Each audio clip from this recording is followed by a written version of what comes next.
Hello, everybody. I did not realize I hadn't gone live yet. Thank you, Matthew Sinnons, for saying that. I have gone for about what time is it? 6 minutes. I've been going for about 6 minutes of just me talking about stuff and going back to see this nice long thing saying, "Hey, you haven't gone live yet." Embarrassing. Thank you. Thank you for at least pointing that out to me. Uh, I'll go ahead and start all over again, which is because you guys don't know what's going on. Let me go ahead and start all the way back up here. We're going to start with news today. Welcome back to the Savage Goose Show. I'm Goose, your embarrassed host, who is going to talk about today. We're going to talk about Savage Worlds powers versus D&D's magic system. I'm trying to not talk about which one I like better. I'm just trying to give a nice, interesting comparison. But my bias will probably show through. You can probably guess which one I prefer, just based on what we do here.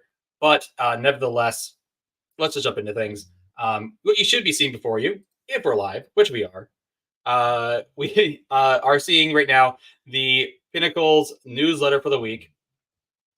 And it's starting off with some awesome news that I'm very excited for, and that is the Pathfinder for Savage Worlds booster campaign. That is the next Kickstarter they are doing right now that they have done. And sorry, I'm kind of catching myself up a little bit from just realizing that I wasn't live. So, embarrassing. I'm excited for this because I am currently running a Pathfinder Savage Worlds game, and I think it's also really good for the Savage Worlds community to get more of this content in. Not necessarily because Pathfinder Savage Worlds, I think, is like the pinnacle of Savage Worlds, but I'd actually argue against that. But I do think it's a really nice line of products that we can have in the community to bring others outside of Savage Worlds into the Savage Worlds community and kind of expose them to the great system that we have here.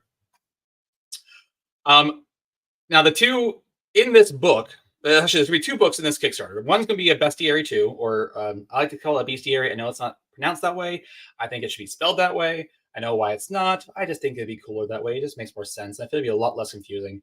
Nevertheless, second Bestiary, so more monsters for our Pathfinder for Savage Worlds games, or just for our Savage Worlds games, if I'm honest.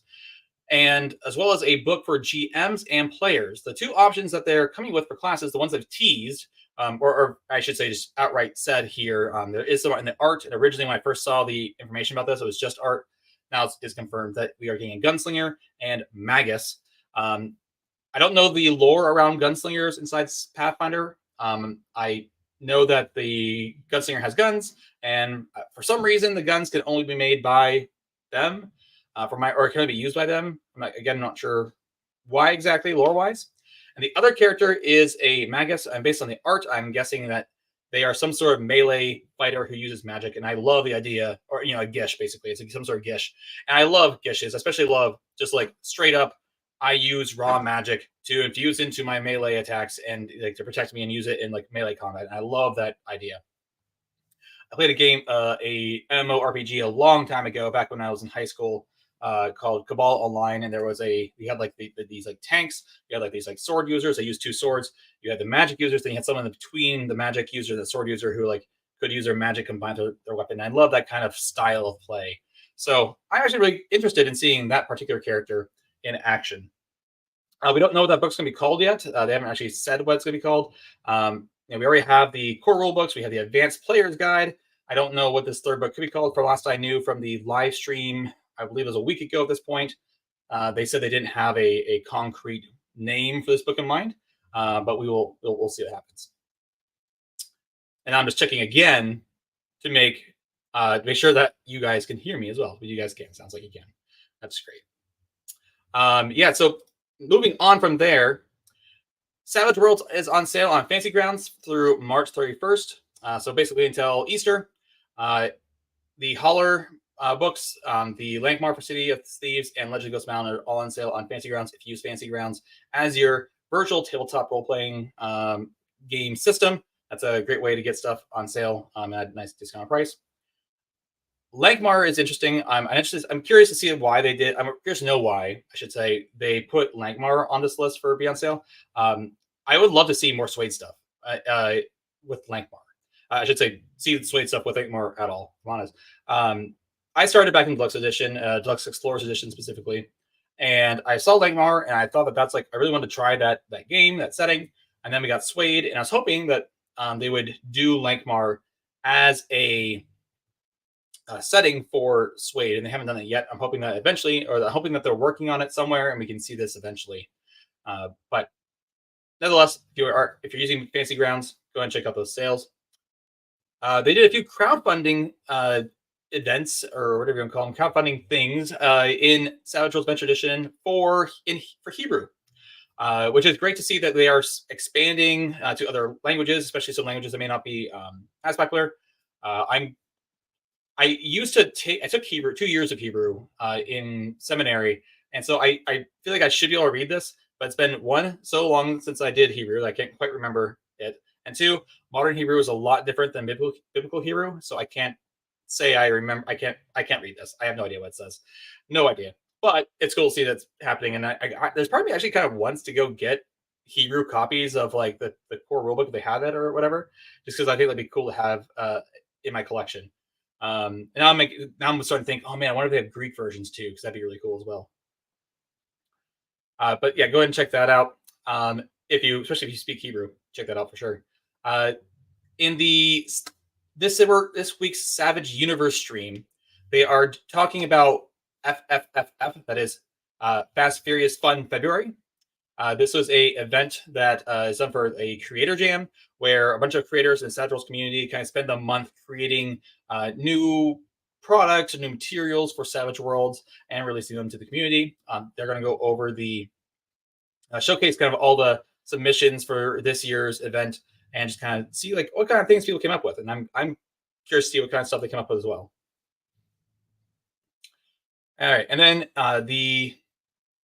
if you're not familiar with EN World, I don't know where you've been. Maybe you're new to the TTRPG community, but EN World is a fairly large and well-known organization inside the tabletop role-playing game community, and they recently released a review of the Savage Worlds Superpowers Companion, which I'm excited for because I'm hoping that this will help spread the love and the amazing system that we have in Savage Worlds, especially through Superpowers Companion, which, especially since you already see the companion, it's like companion to what? A companion to the core rules. Here's the core rules. And also we have all these other fans, the advanced companion, the horror companion, the sci-fi companion. I hope that brings a lot of other people to this community so they can experience the wonderful game that we all love. So take a look at that. People over at Pinnacle have they have other projects they do. This is not Pinnacle themselves, but people who are associated with Pinnacle. They are doing a game called License to Krill. I don't know much about this. I haven't actually read through this a whole lot. But if you want to go check that out, I recommend looking at the Kickstarter to check out this game. Again, this note here says Pinnacle is not involved in the creation or promotion of this game. We just had a fantastic time playing the demo. So I'm not sure exactly all that's going on there, but if you are interested in checking that game out, check out the newsletter link that I put in the description down below, and go check that out. Also, for the Kickstarter for the Savage Pathfinder books, there's also a link down below for you to be notified when that Kickstarter goes live. So check that link out down below as well, and you can sign up to get notified when that occurs. Other stuff we have is our crowdfunding updates. Legend Ghost Mountain is shipping. I didn't back that one. I kind of wish I did, just so I could have it. Necessary Evil 3, again, didn't back it. Kind of wish I had, just so I could say I had it. And also to get all the old stuff that's updated to Swayed as well. I'd like to get like all 3 plot point campaigns together.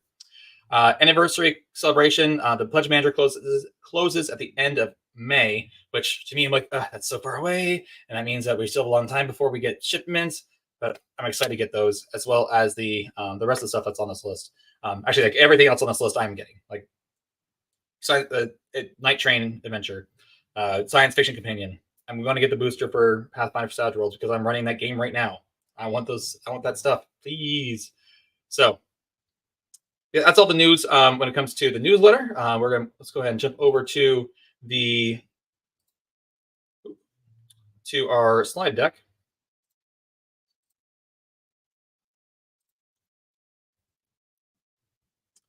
All right, and there we go. All right, so that was the newsletter. Let's go ahead and talk about the Kickstarters. Sci-Fi Companion ended last week. with 3,220 backers pledging over $300,000. I believe I heard that this is like I want to say it was like the fourth largest Kickstarter of all time. The Suede version, the actual Suede release was I think the largest, I believe. And then I believe Deadlands and Fantasy were also in there. I didn't like go too far into that. And then Street Wolves, it's a synthwave 80s retro future setting. Its Kickstarter is April 2nd. Now, you may be familiar with Street Wolves and you're like, oh, I thought this was already out. It is. If you go over to Drive Through RPG, you can get the jumpstart for it. You can get the full setting rules. This Kickstarter is to get a physical version and an updated version of the PDF, everything created through Kickstarter. There's also some extra goodies, like a really cool. Well, I'm not sure if I'm allowed to say yet, so I'm not going to. I'm not going to say yet. But there's some really cool stuff. Even if you have already gotten the PDF, I recommend checking out the Kickstarter on April 2nd when it's released. And with that, Paul from Tabletop Games, who makes Street Wolves, he's going to be on the stream next week to talk about it. And we're going to talk about the setting, talk about his experience with Savage Worlds, why he loves it, why he made this setting and this system. So look forward to that next week for that interview. I'm really looking forward to talking to Paul about everything that's going on there. All right. I left that in from last week, but hey, if you want to go check out that Atomic Ninja Studios, like last week, released a cool one shot. Take a look at that. But that as a extra slide that I left in from last week, because I am so professional here. I start streams late and I leave slides in that aren't supposed to be there. So at this point, I'm gonna take a drink of my hot chocolate with bourbon in it. There we go. And we're going to move into next discussion. Now, if you're just joining us, I'm Goose. This is the Savage Goose Show, where we talk about different things inside the Savage Worlds community and different topics going on. Today, we're going to talk about D&D Magic versus Savage Worlds powers. Subline, what are the advantages of both Vancian and non-Vancian systems? So before we kind of really dive into discussion, I kind of want to talk about what prompted this discussion. I have two players who, one player who almost always when we played D&D played some sort of caster, played some sort of magic user. And he loved doing that. Like that's all he ever did. When we started playing Savage Worlds for ETU, he was still the person that did magic, but obviously in ETU, you just do rituals. You're not doing, magic in combat, like, firing bolts of fire and ice blasts and fireballs and all that. It's just, you're casting your ritual. And so now we're doing Pathfinder for Savage Worlds, and he somewhat purposely decided to go a different route. He's actually playing a barbarian this time instead of a caster at all, so no casting whatsoever. And at some point recently, it kind of came up that the discussion about does they like does he and one other player like the Savage Worlds power system, or if they like it, do they like it more or less than the D&D system? And basically, what was basically discussed is that I have 3 players total right now in my game. 2 of them do not actually like, or at least they don't prefer the system to the system inside of D&D. They prefer D&D system versus Savage Worlds system. And another player who's kind of more, I'll say on my side, in that they prefer Savage Worlds system. And I want to kind of go into talking about my bias real quick. And that is that, first I was going to say that, talk about my history with D&D. I first started playing D&D in 2010. My first ever game was technically 4th edition, which is I bought the red box for 4th edition because I saw it at Walmart. Took it back to college. It was my college dorm because I've always had wanted to play a TTRPG ever since like middle school, but never like fully understood what I was supposed to do. I always knew it as pencil and paper RPG, and so I thought that was like some sort of game I could like write with. Like I could just like write a story, basically solo role play, but I didn't understand what I needed to do at the time. But then eventually I realized, okay, you got to play with people. I got the red box, and I played one game of D&D 4th edition with some people using the red box. And then we never played 4th edition again.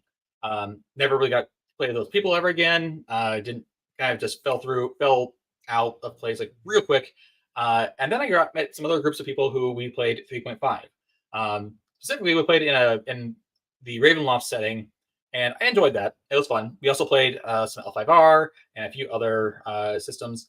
And then after college, it was actually like the summer after college, fifth edition popped up, and I played fifth, and we got fifth edition.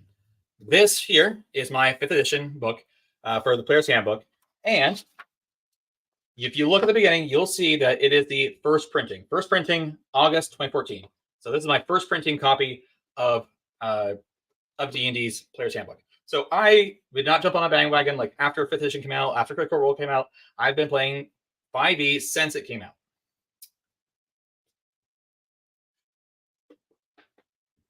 With that being said, after I played my first campaign of D&D, I then switched to Savage Worlds for another game. I played The Last Parsec, the whole entire campaign of Last Parsec in Savage Worlds Deluxe Edition, Deluxe Explorers Edition specifically. And then I kind of went back to D&D for a while. I didn't play like a super a lot, but I tried to stay in the game, tried to stay on top of things, tried to play with different people online, and just taught a lot of people 5e. And then the Savage Worlds Adventure Edition book came out, and I got really into that. I remember I backed it when the Kickstarter came out. This is my first printing copy of Savage Worlds Adventure Edition, and I loved it. I remember I got the PDF, and I read through that whole PDF probably within a couple days, and mostly on a trip to Niagara Falls. The guys I was living with at the time, we were driving to Niagara Falls, and I was in the back seat reading through the Savage Worlds Adventure Edition PDF. And even though I'd read through the system before for Last Parsec, I didn't pay a lot of attention to the powers section because we didn't really deal with powers in that campaign. But I came across that in this one when I was reading through the first time. This has been at least 7 years ago at this point. And I loved the system. I loved the versatility. I loved the creativity that you gave us. I love the ability for us to kind of really decide what kind of spells and powers we could use. And at the time, one of my same players that I have now still, we were in the car talking about different systems that he would like to see for some sort of magic system. He was talking about a system where you have like all the different elements, like from Avatar. Not because of Avatar, I don't know if he's seen Avatar or not, but like having like fire, earth, water, and air, and like combining different runes to create different symbols, to create more symbols, and create basically like some sort of system to create your own spells. Which sounds cool, but I don't know how you would accomplish it in a balanced manner. And I felt like this kind of could get there because you could still get the feeling of that kind of stuff. Say, okay, hey, well, you get the bolt power, right? And you can do it with wind, or you can do it with fire, or you can do it with earth. And you have all these different options here. And that creativity I really liked. So that's why I fell in love with Savage Worlds. I read through that system, and I was like, this is awesome. The adaptability of the system is great. And all that we can do is great. So let's go and talk about, though, before I kind of get too far into how much I love and just kind of like explode here, we're going to talk about two things with D&D versus Savage Worlds. We're talking about the system, both systems, and we're talking about them as resources and as descriptions, because there's really, I think, two parts to this discussion. So D&D's magic system, let's talk about how it uses it as a resource. You have spell slots. You have first level spell slots all the way to ninth level spell slots, and those spell slots determine what spells you can use, you can cast, depending on which spell slots you have available. And in reality, when you actually think about it, it's actually kind of a complicated system compared to some other options out there, in my opinion. But again, I'm already showing my bias as far as like complication. So you have spell slots, but there is another way of resource management. That's your resource. Your spell slots are your resource. And there's another system that you can use in D&D. I don't want people to think like this is the only option. There are other options in D&D. You don't have to use spell slots. There is another option. See, I'm already missing up my my slides here. You can have spell points, but the spell points are still tied to spell levels. You have your spell levels that are 1st or 9th, and depending on what level it is, costs a certain amount of spell points. Now, there are some other things about the spell point system, like you can't cast more than 1 6th, 7th, 8th, and 9th level spell per day. So you can cast like 1 6th, 1 7th, 1 8th, and 1 9th. Purpose of that mainly is to prevent people from spamming Wish and all these like really hard, like high level spells without having like, and just doing that all the time. But there is this other system available to D&D's magic system, and those are the two kind of resource management pieces of D&D's magic system. You have spell slots and spell points. Well, what about Savage Worlds? Sorry, folks. So yes, you have PowerPoints, right? That's what we have. You have PowerPoints.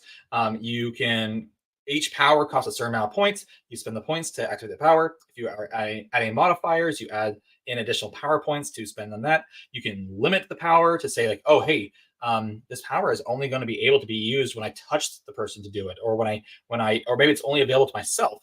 And I can reduce the cost of the power. And there's other ways you can limit the power as well. That kind of reduces how much points you need to have. But overall, the system we have for resources is PowerPoints. However, there's another option as well. I'm sorry, again, PowerPoints, they're a finite resource. You don't have so many of them. You also have the no PowerPoints option. And that makes it so that powers are harder to cast. And so the way that system works inside of Savage Worlds is that you take the cost of your power, however you determine that cost. Maybe it costs 2 points. You divide that in half, and then you take that half. I believe it's rounded up, just because you don't want to have like no. I think it's rounded up. I have to double check if it's rounded up. Not gonna do that right now though. And you take that modifier, so it might two be one, and you take that as a modifier against your casting. So if you have a power that uses that usually would cost 2 points, it's going to be a -1 modifier to your casting roll, your activation roll, whatever your arcane skill roll. That's what it's called, the arcane skill roll. So whether it be focus, whether it be faith, whether it be spell casting, alchemy, you just take that as a subtraction, and you can basically cast as many powers as you want. There is no limit on how many powers you can cast. You just have to make sure you actually succeed, because otherwise you fail, and uh, you know you don't want to fail that much. So that's what we have. You got these are the two options in Savage Worlds for system for resources, for resource management. Okay, so what about the other part? The other part is description. D&D's magic system and how they describe powers, how they describe spells in D&D. First off, they're very detailed. You look through a D&D spell, and it describes exactly what it does, not just in mechanical terms, but also in terms of description of what it does. We have like a spirit guardians, and there are some sort of either celestial beings or fey beings that swirl around you, and they protect you, and they hurt people who try to get close to you. And then there's very specific description of how that works. And ice blast, you shoot. It tells you that you shoot a fiery piece of ice towards someone, and then all these different things. Like, they're very specific on how that these powers are described, very detailed. But they're also kind of rigid. They do this. There might be a few powers that maybe do or spells that maybe do a few extra things, but for the most part, these spells do one thing. This is what they do. This is how you use them. So very detailed, very rigid. As opposed to Savage Worlds power system, we get a very generic description, right? Bolt says that it casts a bolt of something. It some sort of energy flows at a person and does damage to them. You create there's a field around you, within so many areas, so much of an area, damage is going to happen to the people nearby. Depending on how I don't know what it is. I'm not going to describe that, because that's not what we're trying to do. We're trying to tell you, hey, here's a generic description of the mechanics of how these powers work, right? But there's lots of customization. You can take all these powers you have, and you can do different things to them to customize them and make them your own, and make them unique and interesting. So that's the kind of difference there between you have like D&D's magic system and the Savage World system. So this comes to the discussion about Vancian Magic, and I want to talk about like what is Vancian Magic. D&D is known for using this system called Vancian Magic in their games, as far back as I think as far back as first edition, and how magic works. Now this depends a little bit on edition, depends a little bit on caster and how the caster works, but so everything's gonna be a little bit different depending on like certain variables to D&D. But overall, the system of magic in D&D is considered what's called Vancian. So what is Vancian magic? So one, it has magic has a fixed purpose. A spell has a fixed purpose. Spells do one thing, and they can't be adjusted. This spell does this. This spell creates a fireball. This spell charms a person. This spell makes you faster. This spell lets you fly. That's what it does. This spell does this. They also have limited use. Spells need to be prepped or prepared, and they can only be used a few times. So to put it into 5e terms, you have to prepare at the beginning of each day. Your wizard has to look through all the spells that they have in their spell book, and they have to prepare certain spells. Now, in previous editions, spells would have to be prepared. Like I want to prepare 3 fireballs and 2 uh, charm persons and 1 suggest, and you have to prepare exactly how many of each of these you wanted for that day. Things are a little bit easier now with Savage Worlds, or sorry, with D&D 5th edition, where you just prepare the spell and then you just kind of slot it in wherever you want. That's what kind of where the spell slots happen, right? You just kind of slot it in to wherever it fits with the resources you have available. You can prepare a spell and not use it at all that day. That kind of goes as well. Vancian Magic basically says that you have magic ammo. Wizards, like guns, need to reload their spells. They have this many spells. They know this many spells. They have this many things prepared. They use them. They are depleted. Now, again, 5e is a little bit different in that they have cantrips still. They can still do things. I've heard that's one of the complaints people have about Magic in D&D is that cantrips are still really powerful inside of D&D 5th edition, and so casters are not like, all right, cool, I'm tapped out. They just keep going. They just keep going. So that's kind of like a base description of what Vancian Magic is. Spells have fixed purposes, they have limited use, and they have to be reloaded. Once you use the spell, it's gone. And so the idea was is that basically when you prepare a spell and a wizard prepares a spell, they basically have it memorized, and then it's up here, kind of burned into their mind. And then once they activate it, they use it, the magic flows out from them. Now it's gone, and they have to kind of relearn it or rememorize it and re-prepare it for the next use. So that's Vancian Magic. So is D&D 5e Vancian, or is it Vancian Light? Well, one, you have cantrips. They are unlimited use, right? You can use them as many times as you want, and there's no limits to them. Cast them as much as you want. There are rituals, which means that you can cast the spells with time. You don't have to have them prepared. If you have a spell that can be used as a ritual, you can start it, you can cast it, you can use it, and you don't have to have it prepared for the day. You can still cast it. And then you have spell slots. Again, you can use spell slots on any prepared spell. So if you prepared it for the day, you can use a spell slot on it. And it's not like you have to prepare, like I said in previous editions, you have to prepare 3 fireballs a day. No, you just prepare a fireball, and you can use up as many spell slots as you want on using said fireball. So what are the alternatives then to Vancian Magic? So I think many of us have started on 5e. There's probably maybe a few of us who have started Savage Worlds, and to that, congratulations on starting with Savage Worlds. One of the best, in my opinion, very biased opinion, one of the best TTRPGs out there. But what are some alternatives? What are some other options to Vancian Magic if you're used to that kind of system with Pathfinder, D&D, and other such systems? Well, you get spell points. Now, again, we have that option inside of D&D 5th edition to have spell points. You can use them, convert points into essentially spell slots, and then use those spell slots or those on certain spells. You also have the point system that you kind of sorcerers have to do their meta magic. But the base idea of spell points is that you have a resource of points, and you spend those points to cast magic. And that's kind of considered an alternative. Now, so Savage D&D's system of spell points is kind of like a Vancian light system, because it's still relying on these spell levels and basically you don't get access to until you reach a certain level and can have the ability as a wizard to understand and comprehend these powers, these spells. But spell points is another form, another alternative essentially to Vancian Magic, and you can see it maybe so you can see where we're going here. Another alternative option is versatile spells, having spells that can do more than one thing. Vancian Magic says that this spell does this. This spell does this exact thing with this consequence, with this side effect, if there is any, and that's just the way the power works, or the spell works. It doesn't change. That's the way it is. Spontaneous casting. So you don't have to, in spontaneous casting, you don't have to have things memorized. Maybe you just know the power and you can just cast it. But you still use it, those resources that you have to use it. There's also at will casting, and then I will say that when it comes to spontaneous casting and will casting, I don't fully have a full grasp on these things and kind of understanding what they do and what the minute differences are. My understanding, though, is that at will casting is you don't necessarily have to know a spell or something. It's just you kind of create magic. Kind of like I kind of think of Avatar: The Last Airbender for this, and that you have these benders who, Airbender can use air to fly around. He can use it to cast gusts of wind, and they're not using spells per se, but they are harnessing.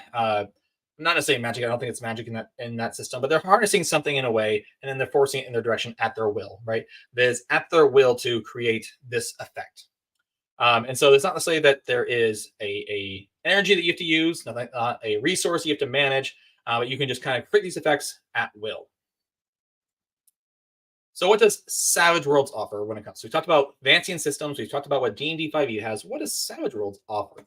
Well, we have power points. So like spell points, we have power points to use. That is our system of our resource, our currency for creating magical effects or power effects, depending on the options. And that's the thing. We are focusing on magic today, and kind of the idea of magic, kind of things that are going to be seen in a more fantasy setting, like D&D. But powers are not limited to just fantasy. They can be used in any sort of system that has a way of using these powers. It could be some weird device. It could be arcade. But we're focusing today on kind of taking this in mind with magic and fantasy. So we have power points.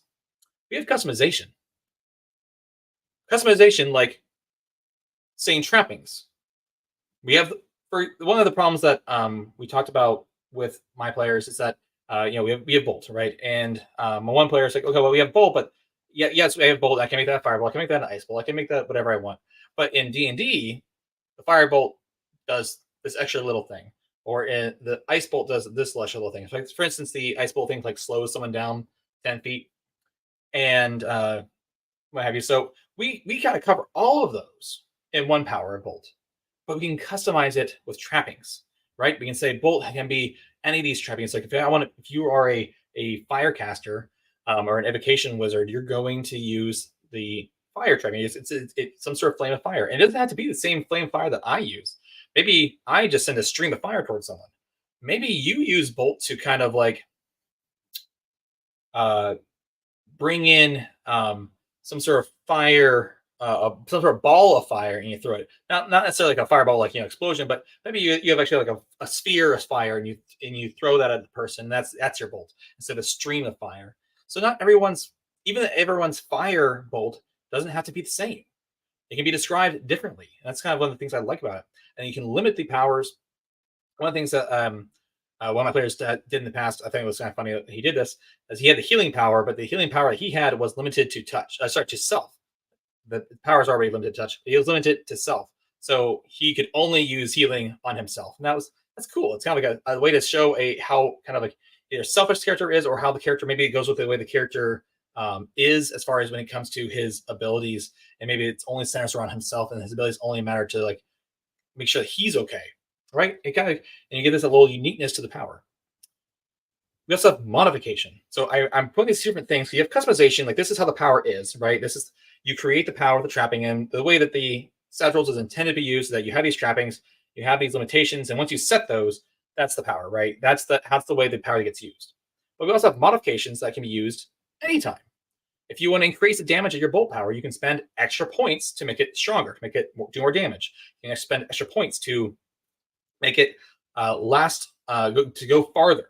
You can use more points to make characters glow. You can use it to hinder someone. So when I talk about ice bolt, right? The way I would usually, if I was trying to create the same effect as this ice bolt in D&D, I would, so you trap it with ice bolt. It's a bolt of ice. Maybe it streams a cold wind that frosts people up, and I would use the hinder modifier to hinder the creature's ability to move, right? And so I spend an extra power point on that, but I have the ability, and that's why that's one of the things I like about Savage Worlds, is this ability to modify the powers. And there's also a no resource option. Again, we talked about this. There's the no PowerPoints option, where you just do everything you want to do to your power, and then you take the cost, divide in half, and apply that as a modifier to your casting roll. So there's an option for using magic without having any resources, right? And I think that's really cool as well. So that's all the things that Savage Worlds has to offer when it comes to the powers of Savage Worlds. Okay, so now we're actually getting towards the end of kind of the crux of the conversation. I'm going to turn it over to looking through your comments here in a moment. But what is the problem? Why do these players not like the system of choosing your powers and being able to modify them and such? What's the problem? Now, I did do a post over on the Savage Worlds Reddit about this kind of conversation about, and there's a lot of good comments there. I highly recommend you go check out that conversation that happened and talking about the system. And there's a few, I think, good things on the D&D side. Obviously, it's a Savage Worlds subreddit, so there's a lot of comments in the favor of Savage Worlds powers. But there's some comments about the Vancian system that people kind of made some good points. So what's the problem? Why do we not like, not we, but why do the other people not like Savage Worlds powers? In a sense, they are limited. Okay, there is a way, and we need to acknowledge this. There is a way that these are limited. We can imagine a lot of different combinations of trappings, limitations, and modifiers to create amazing and unique powers. And yet, because everything is taken into a system, there is a limit. We can't create effects on our own. I mean, we can, because this is a game of customization. Like, we can do whatever we want. It's our game. We can do whatever we want. If we want to create a power, or a power that's like a D&D spell, we can. We don't have to go by the book here. But as far as the book is concerned, as far as the system is concerned, the way it is presented to us in the books, there is technically a limit, because we have a system to follow to create certain effects into certain powers. One of the powers that, or one of the spells that one of the players brought up was, I think it's just because you realize, I can't remember. I believe it's Ice Knife is the power. I don't know exactly, but basically you throw a knife at someone, and you hit the target. They take a certain amount of damage. It's high. It's a fairly high amount of damage, and then it explodes and hits everybody within a certain radius with lesser damage. Now, there's a way that you can kind of create this, I think, within Savage Worlds, or create something like it, or it feels like it as far as the narrative is concerned. But there's something about the mechanics of the way it worked that he really enjoyed. The way the mechanic is, like, this one person takes a lot of damage, and then all of these people next to him take just like a little bit less damage, but they still take damage. Doesn't, and I cannot see a way. Maybe you can tell me in the comments. I cannot see a way to create that exact power or spell from D&D in Savage Worlds. I can think of a way to create it narratively. I'll probably use the blast power in some way, or maybe I would use a combination of the blast power and the bolt power in just two castings, and just be like, two casts, one bolt at the main guy, and then a blast the same guy, and it creates the same like kind of feeling of it.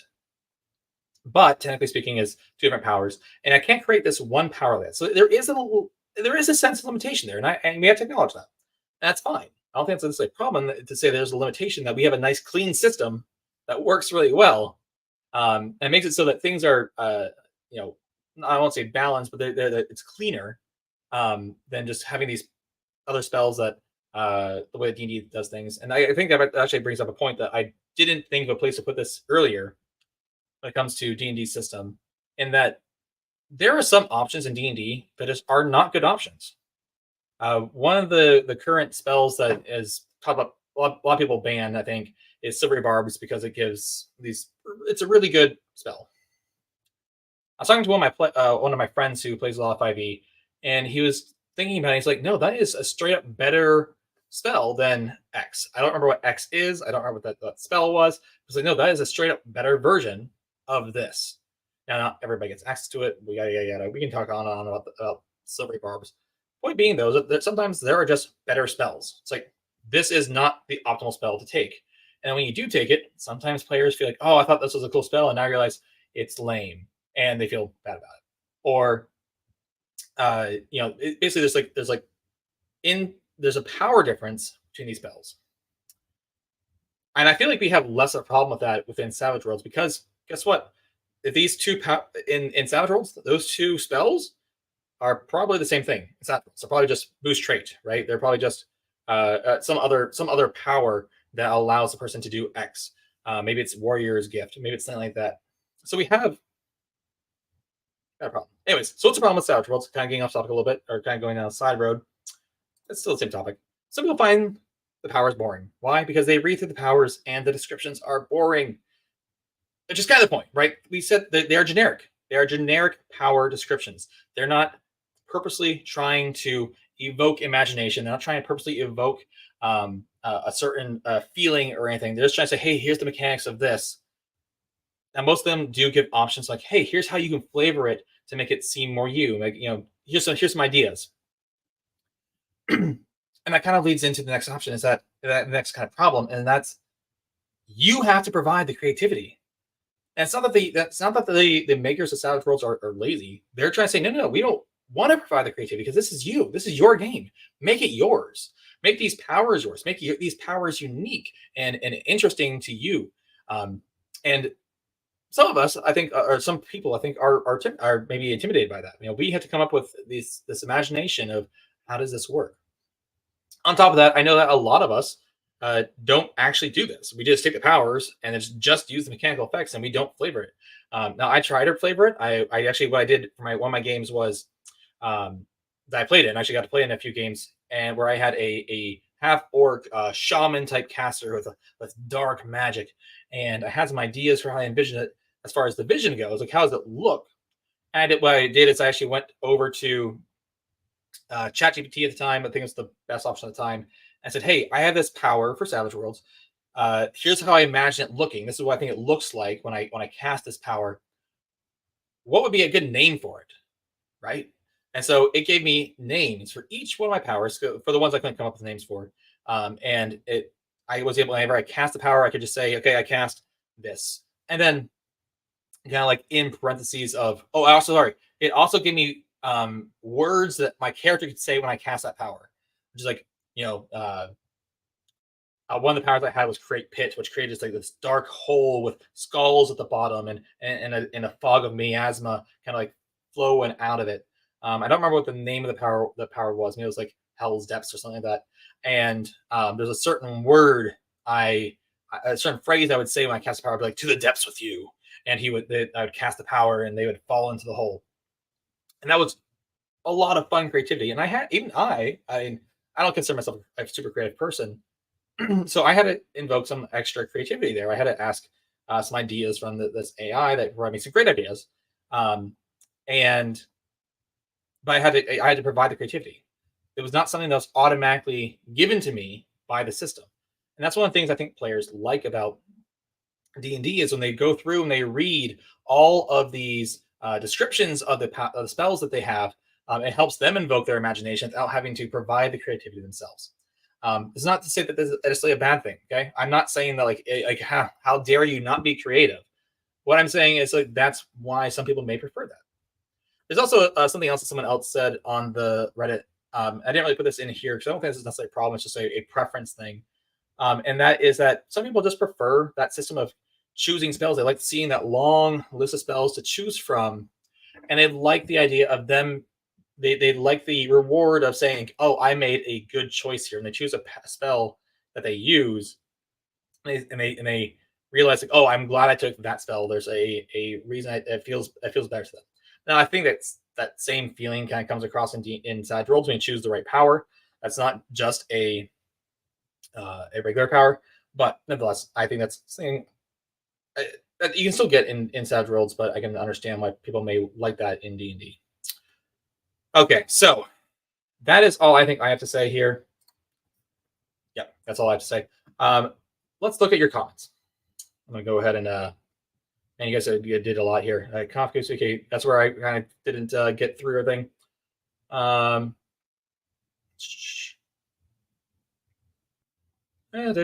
you guys have a lot of comments before I actually got getting here. Discussion part. What do you think of the whales? Yep. Man, you guys have a lot of comments.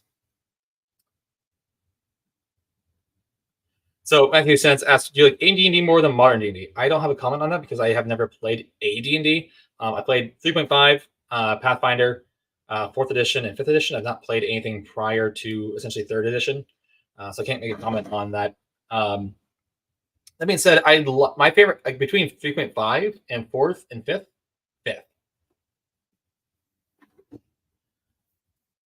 I have an unpopular opinion in that I don't actually think that Critical Role is, and whatever else in Stranger Things is the reason that 5e took off. I think 5e took off because it is the easiest version of D&D to learn. It's so much simpler than 3.5. I've spent like hours trying to create a character in 3.5, and I can create a D&D 5e character in like 15 minutes. And I think D&D grew itself because D&D is the most popular tabletop role-playing game in the world. There is no denying that. They made a good game. They kind of started this whole thing. So yeah, uh, I'd say like fifth edition over anything else. Hamster Doom says, in my opinion, D&D is amazing for D&D high fantasy, but if you try to shoehorn it into anything else, it doesn't really play well. Yeah, the system, I think, is made for a particular style of play. I've seen people take the system and apply it to other settings. I actually have a 5e sci-fi cyberpunk setting book back there, and I was really interested in playing 5e in that system or in that setting. And I kind of read through it, and I'm just like, this doesn't really work, right? You have like this like, and it's not even really. It's 5e, right? It's the system resource 5e, but it just doesn't feel right. It doesn't feel as fun. It doesn't feel as correct. So yeah, I'd agree that I think I think that the kind of games that I enjoy, these pulp style, more narrative style games, is where Pathfinder shines, and that's good because that's where they're focusing on.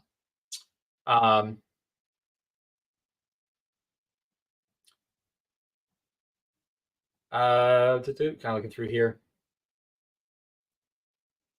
Interesting this comment about damage field, totally different than damage field. Yeah. So that's my comment about Spirit Guardians. Spirit Guardians is really just a damage field that's flavored with these particular things of angels kind of going around. I've thought about doing something. I think I will do this actually once I have time to do it. Is whenever I have a caster in my enemies group, my monsters group, against my players, is I'm going to take a look at their powers list, and I'm going to find a D&D spell that matches that power, and then just find the description for that spell inside D&D and just use that as the description as I describe the activation of this power to my players. And then if they're like, wait, isn't that this? I'm like, yes, but Savage rolls. See how that goes. Let's see here. Let's see the powers in D&D.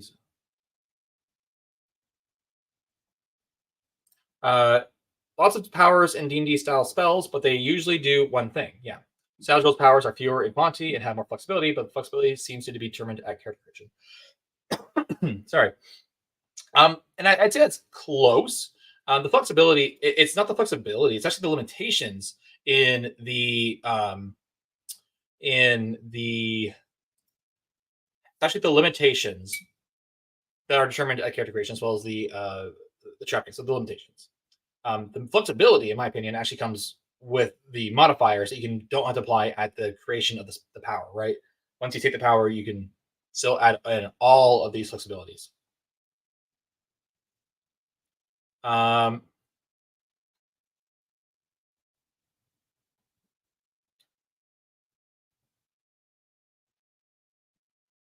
of looking through everything. I apologize for everything. Kind of looking through all of your different comments here.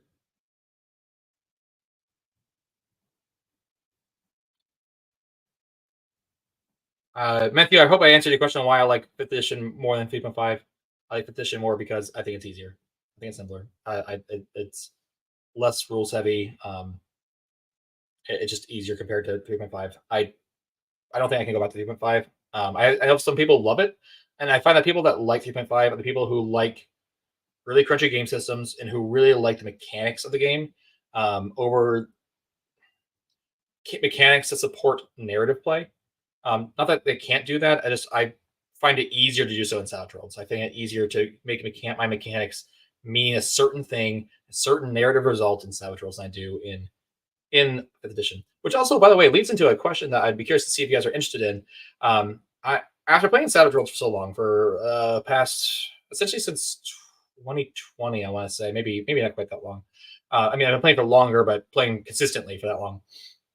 I'd be curious to hear your thoughts on what I would do if I was to go back to playing or DMing 5e. Like what things I would do differently, what homebrew rules I would add, and kind of steal from Savage Worlds to put into that game. So that's a kind of a video or a topic you'd like me to discuss, I'd be happy to hear that. Hamster Doom says, "What is the best way to get a hold of me?" Oh, best way to get a hold of me. Honestly, the thing I've been noticing the easiest is through through my Facebook Messenger through the Savage Goose channel. I apologize if I missed your Discord. So if you guys, that's actually going to bring up another thing I want to talk about as well. Not really necessarily related to this topic or anything, but to all of you guys who are watching. By the way, I appreciate you watching. Thanks for sticking around for so long.